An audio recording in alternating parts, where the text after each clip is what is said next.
எல்லாருக்கும் வணக்கம். கடமையை செய் பலனை எதிர்பார்க்காத. என்னடா நம்ம எதுக்கோ எதிர்பார்த்துட்டு இருந்தோம், இது என்ன ஒரு ஸ்லோகம் சொல்கிறான்னு பார்க்குறீங்களா? எந்த விஷயத்துக்காக நீங்கள் எதிர்பார்த்துட்டு இருக்கீங்களோ அதுக்கு முன்னாடி ஒரு ஸ்லோகம், ஒரு குட்டி கதை. ஏன்னா இந்த வீடியோ முடியும் போது அந்த ஸ்லோகத்துக்கும் அந்த குட்டி கதைக்கும் ஒரு லிங்க் இருக்குது, சரிங்களா? கடமை செய் பலனை எதிர்பார்க்காத, அதான் அந்த ஸ்லோகம். எனக்கு ரொம்ப பிடிச்சது. என்னடா இது, கடமையை செய்ய சொல்கிறாங்க, பலனை எதிர்பார்க்க வேணான்றாங்கல்லன்னு நிறைய பேருக்கு அந்த ஸ்லோகமெல்லாம் ஒரு டவுட் ஒன்று இருக்குது. வேலை பண்ணுறோம், வேலைக்கேற்ற கூலி எதிர்பார்க்கக்கூடாதா? இவ்வளோ கஷ்டப்பட்டு உழைக்கிறோம், சம்பளத்தை எதிர்பார்க்கக்கூடாதா அப்படின்னு. அந்த ஸ்லோகத்துடைய முழு மீனிங் என்னன்னா ஒரு கதையாக சொல்லிடுறேன். ஒரு பெரிய வீடு, ஒரு மிகப்பெரிய பணக்காரர். அவர் ரூமு மட்டும் க்ளீன் பண்ணுறதுக்கு ரெண்டு ஆட்கள் இருப்பாங்க. ரொம்ப பிடிச்சவங்களும் 2 பேர் அந்த ரூம் க்ளீன் பண்ணுறதுக்கு வச்சுருக்காரு. அவர் மிகப்பெரிய பணக்காரர். அவர் இப்போ 2 பேரும் வந்து ரூம் துடைக்கிறவங்க. ஓகே, அவர் காலையில் ரெடி ஆகி அந்த ரூம்லேருந்து வெளியே வரும்போது அவங்க துடைச்சிட்டு இருக்காங்கல்ல, அதில் ஒருத்தர் வந்து அவர் பாட்டுன்னு ஒரு வேலையை பார்த்துட்டு இருப்பார், துடைச்சிக்கிட்டே இருப்பார். இன்னொருத்தர் இருக்கார்ல, அவர் போய், சார் உங்கள் ட்ரெஸ்ஸு சூப்பராக இருக்குது சார், சார் நீங்கள் போட்டுக்கிற கண்ணாடி நல்லா இருக்குது சார், சென்ட்டு சூப்பராக இருக்குது சார், நல்லா இருக்குது சார், சூப்பராக இருக்கீங்க சார், எனக்கு பேக் கொடுங்க சார் அப்படின்னு வாங்கிட்டு போவார். இன்னொரு ஆள் வணக்கம் சார் சொல்லிட்டு வேலையை மட்டும் பார்த்துட்டு இருப்பார். இப்படியே தினமும் நடக்கும். அப்புறம் அந்த ஓனர் வந்து இந்த ஊரை விட்டு வெளியூருக்கு போகிறாரு. போகும்போது 2 வேலைக்காரங்களும் கூப்பிட்டு ஒருத்தருக்கு வந்து 1 மாதம் சம்பளம் எக்ஸ்ட்ரா, யார் கூட பேக்லாம் தூக்கிட்டு போய் எப்போ பார்த்தாலும் நான் சூப்பர்னு சொன்னார்ல, அவருக்கு 1 மாதம் சம்பளம் எக்ஸ்ட்ரா. இன்னொரு ஆளுக்கு ஒரு வீடு வாங்கி கொடுத்து அவரை, நீ என் கூடவே வந்துடுங்க, நான் அவர் கூடவே அவரை கூப்பிட்டு போகிறேன். இவன் ஓடி போய் கேட்டானா, சார் என்ன சார் தினமும் நான் தானே சார் உங்கள் பேக் எடுத்துருந்தேன், நான் கொடுத்த வேலையை நீ கரெக்டாக பண்ணல, நீ ஜால்ரா அடிக்கிறதுலையே இருந்த, எனக்கு இது நல்லா இருக்கு அது நல்லா இருக்குன்னு. ஆனால் அவன் வேலையை மட்டும்தான் பார்த்தான். வேலையை கரெக்டாக பார்த்தா பலனு கடவுள் கொடுப்பார், அந்த பலன் தான் இது அப்படின்னு சொன்னாங்க. இப்போ விஷயத்துக்கு வருவோமா?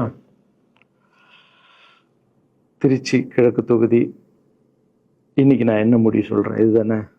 நான் திருச்சி கிழக்கில் நிற்கணும்னா நான் முதல்ல அரசியலுக்கு வரணும். நான் அரசியலுக்கு வரேனா இல்லையான்றதை சொல்கிறேன். அரசியல் எப்படி என் வாழ்க்கையில் வந்ததுன்னு சொல்கிறேன். உங்களுக்கு நல்லா தெரியும், என் வீட்டில் குழந்தைங்கள வளர்த்துக்கிட்டு நான் பாட்டுன்னு சோஷியல் சர்வீஸ் பண்ணிகிட்டு இருந்தேன். மாற்றுத்திறனாளிக்கு டான்ஸ் சொல்லி கொடுக்குறது, ஓப்பனர் சர்ஜரி பண்ணுறது, பசங்களை படிக்க வைக்கிறது, ஸ்போர்ட்ஸு, எல்லாத்துலேயும் என்னால் முடிஞ்ச வரைக்கும் பண்ணுவேன். என்னால் முடியல மற்றவங்கிட்ட கேட்டு பண்ணிகிட்டு இருந்தேன். இந்த டைமில் தான் ஜல்லிக்கட்டுன்னு ஒன்று வருது. ஒரு சில விஷயம்லாம் ஃபாஸ்ட்டாக சொல்லிடுறேன், உங்களுக்கு தெரிஞ்ச விஷயந்தான். ஜல்லிக்கட்டுன்னு ஒன்று வருது, அதில் நான் போகிறேன், சாப்பாடு போகிறதுக்காக குழந்தைங்களுக்கு போகிறேன். அப்படி நான் அந்த ஜல்லிக்கட்டு நடந்து முடிஞ்ச விஷயம்லாம் உங்களுக்கு தெரியும். அப்புறம் என் மேலே ஒரு தலைவர் விமர்சனம், எதுக்கு தலைவர்னு சொல்லுவாரா, நம்ம அண்ணன் தான், சீமான் அண்ணன் ஒரு விமர்சனம் வைக்கிறாரு. அதுக்கு நான் மறுபடியும் ஒரு ட்வீட் போடுறேன், அவர் ட்வீட் போடுறேன். அப்போ தான் என் வாழ்க்கையில் அரசியல்னு எடுத்து அந்த நுழையுது. நம்ம சாப்பாடு போகிறதுக்கு போகணும், இது என்னடா இவ்வளோ பெருசாக இருக்குது, அந்த ஜல்லிக்கட்டு தான் எனக்கு அரசியலில் உள்ள நுழைஞ்சது, என்னடா இவ்வளோ பெருசாக இருக்குது அப்படின்னு. அப்படியே போச்சு. அதே தலைவர் தான், அதே சீமான் அண்ணன் தான் ரஜினி சார் அரசியலுக்கு வர்ற மாதிரி பேச்சு அடிபட்ட உடனே அவங்க சைட்லேருந்து பேசுகிறாங்க, தலைவரை பற்றி பேசுகிறாங்க. தலைவர் எனக்கு வந்து ஒரு குரு, என்னை வாழ வச்ச தெய்வம், ஒரு அப்பா மாதிரி, ஒரு அண்ணன், அப்பா எல்லாமே சொல்லலாம். ஸோ அவரை பற்றி அதிகமாக பேச ஒரு முறையும் சூப்பர் ஸ்டாருக்கு ஃபோன் போடுவேன், அண்ணா ரொம்ப ஓவராக பேசுகிறாங்க, டெப்பா கம்முன்னு இருக்கண்ணா, நீ சைலண்ட்டாக இப்படியே ஓரளவுக்கு தான் நம்மளால் பொறுக்க முடியும். அதுக்கப்புறம் ஆடியோ ரிலீஸ் ஃபங்க்ஷனில் என் மனசில் கடலாம் உடச்சி சொன்னேன், அதை நீங்களும் பார்த்துருப்பீங்க, தெரியும். அதுக்கப்புறம் ஒரு ரஜினி சாருக்கு ஒரு ஃபங்க்ஷன் வந்தது, அந்த ஃபங்க்ஷன்லேயும் பேசினேன் இதை பற்றி. உங்களுக்கு தான் தெரியுமா அந்த வீடியோ, யார் ஓட்டப்பந்தயத்தில் ஜெயிக்கிறது, இப்போ கூட அந்த வீடியோ போயிட்டுருக்கு. அதை பேசணும், அது பாட்டு அப்படியே போயிட்டு இருந்தது. அதுக்கப்புறம் பார்த்தீங்கன்னா ரஜினி சார் அரசியலுக்கு வரேன்னு அனௌன்ஸ் பண்ணுறாரு. பண்ணோடனே நான் போய் தலைவரை பார்க்குறேன், என்ன வரீங்களா, நியூஸில் வருது, ஆமாக்கா நான் வரேன். இன்னும் பயங்கர சந்தோஷம். ஏன்னா வாழ்க்கையில் ஒளி ஏற்றி வச்சவர், அவர் அரசியலுக்கு வர்றாரு, அவருக்கு சப்போர்ட்டிவாக இருக்கணும் நம்ம. அப்புறம் எல்லாருக்கிட்டையும் போய் நம்ம கேட்டுட்ருக்கோம், தலைவர் வந்துட்டாருன்னா எல்லாமே குழந்தைங்களுக்கு இன்னும் நிறைய பண்ணலாம் அப்படின்னு, என்ன நானும் வரேன்னு அப்படின்னா ரொம்ப சந்தோஷம் அப்படின்னு ஸ்ட்ரெயிட்டாக கிளம்பி நான் ட்ரஸ்ட்டுக்கு வரேன். என்னுடைய ட்ரஸ்ட்டு, என்னுடைய ஃபேன்ஸு எல்லாரையும் கூப்பிட்டு என்னுடைய வெல்விஷர்ஸ் எல்லாரையும் கூப்பிட்டு உட்கார வச்சு தலைவர் அரசியலுக்கு வராரு. புரியுதுங்களா? எனக்கு வந்து எழுத படிக்க தெரியாது, அதான் ஒரு ட்வீட் பண்ணணும், இதெல்லாம் ரெடி பண்ணுங்கன்னு தமிழில் சொல்லிவிட்டு அவங்க ரெடி பண்ணிட்டு இருக்க ஒரு டீம்.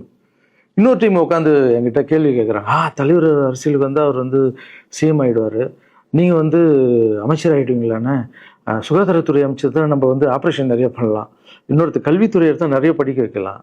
டேய், கடமை செய்யணும், பலன் எதிர்பார்க்கக்கூடாது. சுகாதாரத்துறை அமைச்சர், இது வந்து கல்வித்துறை, இதெல்லாம் படிச்சவங்க வர இடம். அண்ணன் படிக்கலடா. எல்லாருக்கும் படித்த இடத்த போட்டு ஒரே இடத்துல போய் முடங்கி போய் படிப்புனா படிப்பு மட்டும், எல்லாம் கட்சி வளரட்டும், தலைவர் வரட்டும், எல்லா துறையிலேருந்து ஹெல்ப் கட்டு நல்லா பண்ணுவோம், பெரிய ட்ரஸ்ட்டு கட்டுவோம். இப்போன்னா சின்ன ட்ரஸ்ட்டில் தான் நம்ம இருக்கோம். சின்ன வீட்டில் 60 குழந்தைங்க நீங்கள் இருக்கீங்க, 100 ஏக்கரில் கட்டுவோம். ஊனமுற்றோர்கள் இந்த பக்கம் திருநங்கைகளுக்கு, இந்த பக்கம் முதியோர்களுக்கு ஒரு பெரிய ட்ரஸ்ட் கட்டி பண்ணுவோம்டா. சூப்பர்ண்ணா. இன்னொருத்தர் டக்குன்னு அங்கேருந்து, அண்ணா நம்மளை ஏற்று பேசிட்டு இருக்காருல்ல சீமான் அண்ணா, அவருக்கு ஆப்போசிட்டாக எதிர்த்து நில்லுங்கண்ணே அப்படின்னா. அது அரசியல் இல்லை. ஒருத்தர் மேலே கோவத்தால் நம்ம அரசியலுக்கு வந்தால் அது வந்து வெறுப்பு அரசியலாக மாறும். அரசியல்ன்றது மக்களுக்கு நல்லது பண்ணுறதுக்காக வரணும். இப்போ அவரை நான் அழிக்கணும், அவரை நான் ஏதோ ஒன்று செய்யணும்னு அந்த ஆசையில் வந்தேன்னு வச்சுங்களேன், ஆசை என்ன ஆகும், கோபமாக மாறும். கோவத்துலேருந்து என்ன வரும், வார்த்தைகள் தப்பாக வரும். வார்த்தைகள் மட்டும் வராது, தப்பான வார்த்தைகள் வரும். மக்களுக்கு நம்ம மேலே மரியாதை இல்லை, மக்களுக்கு நம்ம மேலே மரியாதை இருக்காது, போயிடும். ஸோ அதால் அரசியலுக்கு வரணும்னா அவரை அழிக்கிற இவழியாக இருக்கு. பதிவை பற்றி பேசுகிறத ஃபஸ்ட்டு விடுங்கடா, ஃபஸ்ட்டு வேலையை பார்ப்போம்டா. நம்ம தலைவர் வரேன்னு சொல்லிட்டாரு, ட்வீட் போடுங்களா அப்படின்னு ட்வீட் போட்டுட்டு அங்கேருந்து போட்டுட்டு வீட்டுக்கு போகிறேன். இங்கே தான் பெரிய ட்விஸ்ட் இருக்குது எனக்கு. வீட்டுக்கு போகிறேன்.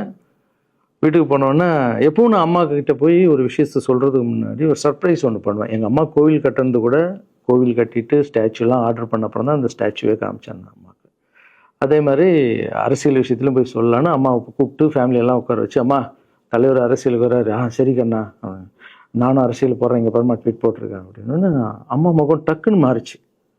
மாறிட்டு ஓகே கண்ணா, ஓகே கண்ணா சாப்பிடலாம் அப்படின்னு எழுந்து போயிட்டாங்க. என்ன இப்படி போக மாட்டாங்களே, ஒரு விஷயத்த சொன்னால் சூப்பர் கண்ணான்னு பேசுவாங்கள்ல, 1 hour அதில் இருக்கிற நல்லது கெட்டது எல்லாம் பேசுவாங்க, என்ன போயிட்டாங்க அப்படின்னு ஒரு ஃபீல்.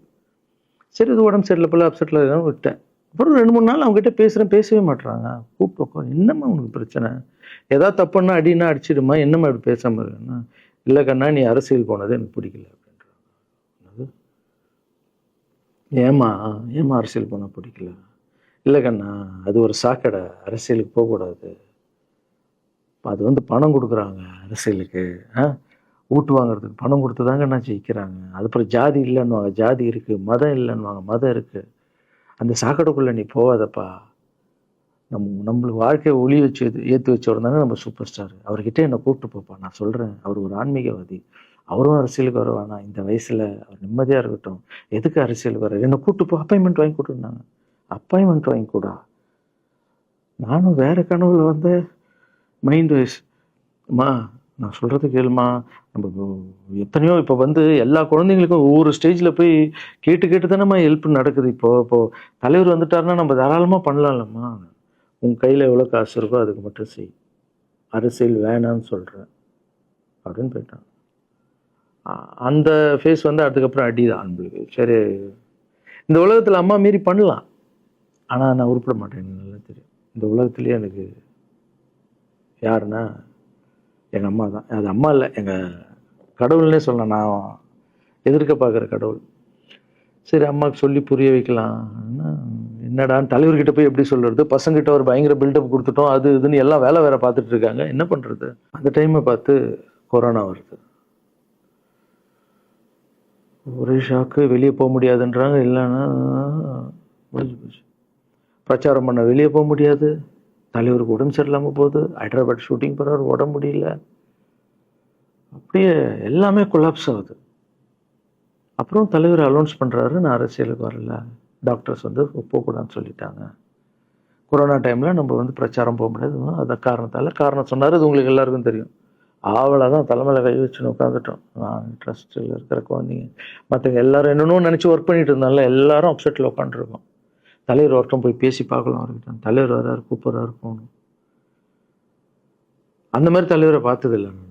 அப்படியே எனக்கு புரிஞ்சுது, அவர் ரொம்ப வலியில் இருக்கார் அப்படின்னு. எவ்வளோ சுறுசுறுப்பானால உடம்பு முடியலைங்கண்ணா. பரவாயில்ல, நம்ம உடம்பு தானே முக்கியம், என்ன இதெல்லாம் என்னென்ன தூக்கி போடுங்கண்ணா. இல்லைங்கண்ணா, இத்தனை வருஷம் என்னை வாழ வச்சாங்கல்ல, அவங்களுக்கு ஏதாவது ஒன்று பண்ணணும்னு நினச்சாங்கண்ணா, இங்கே குத்துதுக்கண்ணா, எனக்கு என்ன பண்ணுறதுன்னு தெரியல, ரொம்ப கஷ்டமாக இருக்குது அப்படின்னா. அண்ணே அதை விடுங்கண்ணே, எல்லாம் அப்படின்னு அவர்கிட்ட பேசிட்டு அவர் வந்து அப்போ நான் முன்னாடி பேசும்போது அவர் சொல்கிறார், நான் கூட பதவிக்கு வரணும்னு ஆசைப்படல, இன்னொரு நல்ல ஆள் படித்த ஆள் அங்கே நிற்க வச்சுப்பாங்க, யாருன்னே சொல்லுவேன், யாருன்னு கூட சொல்லலை. அது அப்படியே போச்சு, அவர் மனசுக்கு மட்டும்தான் தெரியும், யாருன்னு கூட சொல்லலை. ரொம்ப அப்செட்டாக இருந்தார். சரி ஓகே, இதுவும் கடந்து போகணும். அப்படியே கடந்து போச்சு. எனக்கும் காஞ்சனா படம் அது இதுன்னு பெரிய ஹிட் ஆகுது. அதுக்கப்புறம் யாருக்கிட்டேயும் நீங்கள் யாரும் எனக்கு ஹெல்ப் பண்ண வேணாம். முதல் நாள் நான் கலைஞர் ஐயா கிட்ட ஹெல்ப் கேட்டேன். அவர் ஒரு சில குழந்தைங்களுக்கு ஹெல்ப் பண்ணார். அதுக்கப்புறம் அன்புமணி ராமதாஸ் ஐயா, அவரும் ஹெல்த் மினிஸ்டர் இருக்கும்போது அவர் ஒரு சில குழந்தைங்களுக்கு ஹெல்ப் பண்ணார். அப்புறம் நம்ம விஜய் சார் நண்பர், அவர் ஒரு குழந்தைக்கு ஆப்ரேஷன் பண்ணார். ஸோ இருக்கும்போது என்னால் முடிஞ்ச வரைக்கும் சொந்த பணத்தை போட்டு பண்ணிவிடுவாங்க. முடியாத போது தான் நான் அந்த ஹெல்ப்பை கேட்பேன். இப்போ தான் நல்லா வந்துட்டுமே, யாருக்கும் எனக்கு பணம் கொடுக்க வேணாம், இனிமேல் என் சொந்த பணத்திலே பண்ணுறேன்னு சொல்லிட்டு நான் பாட்டுன்னு ஒரு வீடியோ கூட நான் போட்டேன், இனிமேல் யாரும் பணம்லாம் கொடுக்க வேணாம் அப்படின்னு. அப்படியே போயிட்டுருக்கு. காஞ்சனா எல்லாம் முடிஞ்சு ஜிகிர் தண்டா படம் ரிலீஸ் ஆகுது. ஜிகிர் தண்டா பார்ட்டி போயிட்டுருக்கு. டைரக்டர் நின்று பேசுகிறேன். நான் டைரக்டர் கிட்ட போகிறேன். டைரக்டர் யார்கிட்டயோ ஃபோனில் பேசிகிட்டு இருக்காரு. அப்படியே பேசிகிட்டு இருக்கிறவர் டக்குன்னு இந்தப்பா சீமானன் பேசுவான்னு கொடுத்துட்டாரு என்கிட்ட. அவருக்கும் தெரியாது நான் பேச போகிறேன். அவர்கிட்ட லாரன்ஸ் பேசுவார், சீமானன் ரெண்டு பேரும் சைலண்ட்டு. நானும் எதுவும் பேசலை, சீமானனும் எதுவும் பேசலை. அப்படியே ஒரு நிமிஷம் அப்படியே நிற்கிறோம். பெரியவர் இல்லை என்னாலும் அண்ணன் அப்படின்னு, அவ்வளோதான் அண்ணன். பயங்கர பாசம். எந்த இடத்துல கோவம் இருக்கும் அந்த இடத்துல குணம் இருக்குன்னு சொல்லுவாங்கள்ல. அண்ணன் புகழ்ந்து தள்ளுறாரு ஜிகர் தண்டாவை. இப்படி பண்ண கண்ணா, அப்படி பண்ண இவ்வளோ சூப்பராக பண்ண, அந்த சீன் எனக்கு ரொம்ப பிடிச்சதுன்னு. அவருடைய அன்பு தான் தெரியும்ல, எல்லாமே அதிகமாக இருக்கும் அண்ணன்கிட்ட. அண்ணா ரொம்ப சந்தோஷமாக வாழ்த்தினார். அப்புறம் நான் மாற்றம்னு ஒரு அமைப்பு ஆரம்பிச்சிருக்கேன்ல, இந்த விவசாயிகளுக்கு டிராக்டர் கொடுக்கறது, அப்புறம் மாற்றுத்திறனாளிக்கு ஸ்கூட்டி கொடுக்குறது, எல்லாமே அதை பார்த்துட்டு பத்திரிகையாளர் கேட்குறாங்க அவர்கிட்ட, ரகுவலரன் சார் மாற்றம்னு அமைச்சிருக்காருன்னா, நல்ல விஷயம் தம்பி, நல்லா பண்ணிட்டோம், நல்லா இருக்கட்டும் அப்படின்னு வாழ்த்தினார். ஸோ ஒரு பெரிய பிரச்சனைக்கு கடவுளே அதை அப்படியே சால்வ் பண்ணி வச்ச மாதிரி ஆயிடுச்சு. அப்படியே போச்சு. ஆனால் நீங்கள் நல்லா இருக்கணும், எங்கே இருந்தாலும் நல்லா இருப்பீங்க. எப்போல்லாம் ட்ரஸ்ட்டுக்கு போகும்போது பசங்களாம் கேட்பாங்க, அந்த 100 ஏக்கர் ட்ரஸ்ட்டு குழந்தைங்க, சரி ஓகேடா.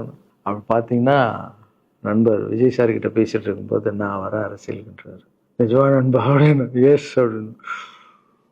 மறுபடியும் போய் ட்ரஸ்ட்டில் உட்காந்து டேய் நண்பர் வராரு. ஏன்னா சூப்பர் ஸ்டார் எனக்கு எவ்வளோ க்ளோஸோ, நண்பர் கூட அவ்வளோ க்ளோஸ் தான் எனக்கு. ஏன்னா மேகமாய் போகிறேன்ற சாங்லேருந்து நான் அவருக்கு டான்ஸ் மாஸ்டராக பண்ண ஆரம்பித்தேன். அதுக்கப்புறம் நிறைய சாங் பண்ணேன், சரக்கு வச்சுருக்கேன். அப்போ உங்களுக்கு தெரியும், அந்த தாம் தக்க தீம் தக்க அவருக்கு மட்டும் நான் ஸ்பெஷலாக பண்ணி கொடுத்துட்டு போவேன். தமிழ் வேறு யாருக்கும் பண்ண மாட்டேன். அவர் கூப்பிட்டா வருவேன், தலைவர் கூப்பிட்டா வருவேன், சாங் பண்ணிட்டு போவேன். அவர் வரணும் போது எஸ், ஏன்னா அவர் ஒரு முடிவு எடுக்க மாட்டார், எடுத்தாருன்னா அவர் நல்லா உழைப்பார், நல்ல உழைப்பாளி, பண்ணுவார் அப்படின்னு நினச்சி மறுபடியும் போய் ட்ரஸ்ட் ஆளுங்கெல்லாம் பேசுறதுக்கு முன்னாடி, ஐயோ அம்மா இருக்காங்களே பிடிக்காத, ஃபஸ்ட்டு அங்கே கரெக்ட் பண்ணணும்ல, அங்கே போனேன்.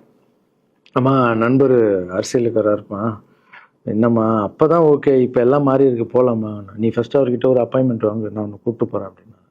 கூப்பிட்டு போய் இந்தப்பா என் பிள்ளைய ஒப்படைக்கிறேன் பார்த்துக்கப்பான்னு சொல்லுன்னு பார்த்தா, என்னம்மா பேச போகிறான்னு கேட்டேன்.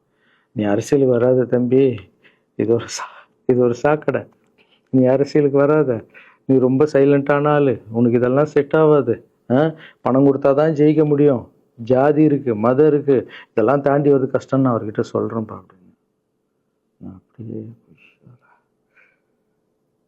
மா புரிஞ்சுக்குமாண்ணா, டேய் மீன் குழம்பு வச்சுருக்கேன் சாப்பிட்றேன், அதே மீன் குழம்பு.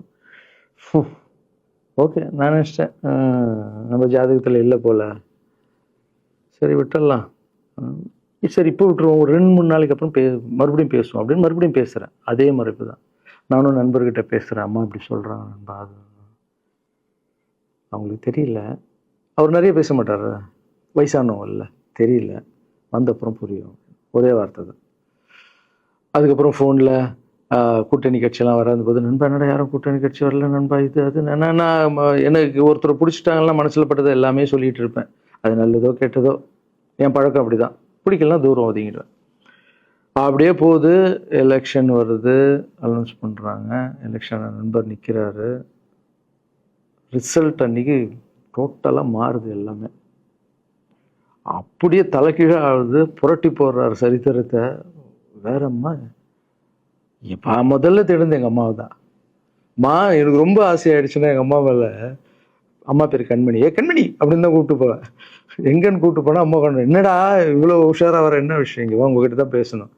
நீ என்னம்மா சொன்ன, பணம் கொடுத்தா தான் ஓட்டு போடுவாங்க, ஜாதி இருக்குது, மதம் இருக்குது, புது ஆளுங்களை வர விட மாட்டாங்க, ஜெயிக்க முடியாது, இதெல்லாம் சொன்னல. நண்பர் ஜெயிச்சிட்டார் பார்த்தியாம்மா.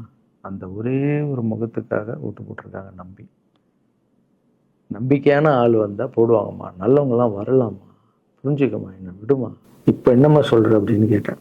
முதல் முறையாக எங்கள் அம்மா முகத்தில் ஒரு சிரிப்பை பார்த்தேன். ஆமாங்கண்ணா, அந்த புள்ள எல்லாத்தையும் மாற்றிடுச்சு, இவ்வளோ பெரிய வெற்றி அடி வரணும்னு நான் எதிர்பார்க்கலப்பா. ஒரு நல்ல மனுஷன் வந்து பண்ணணும்னு நினச்சா அது முடியுங்கண்ணான்ற நம்பிக்கை எனக்கு வந்திருக்குப்பா அப்படின்னு அம்மா சொன்னான். அப்போ என்ன போயிடலாமா, ஓகேவா அப்படின்னு கேட்டேன். போகண்ணா, நீ நினச்ச மாதிரி பண்ணு அப்படின்னு அம்மா சொன்னோன்னு காலில் சாஸ்தாமா வந்தேன். தேங்க்யூ ஸோ மச்மா அப்படின்னு.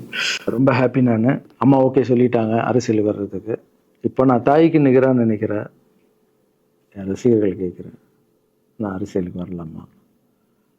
இதை பார்த்துட்டு இருக்கிறவங்களுக்கு, இந்த மக்களை கேட்குறேன், நான் அரசியலுக்கு வரலாமா? அந்த தகுதி எனக்கு இருக்கா? நீங்களும் சொல்லுங்கள். இந்த வீடியோ பார்த்துட்டு இருக்கவங்க கமெண்ட்ஸ் போடுங்க.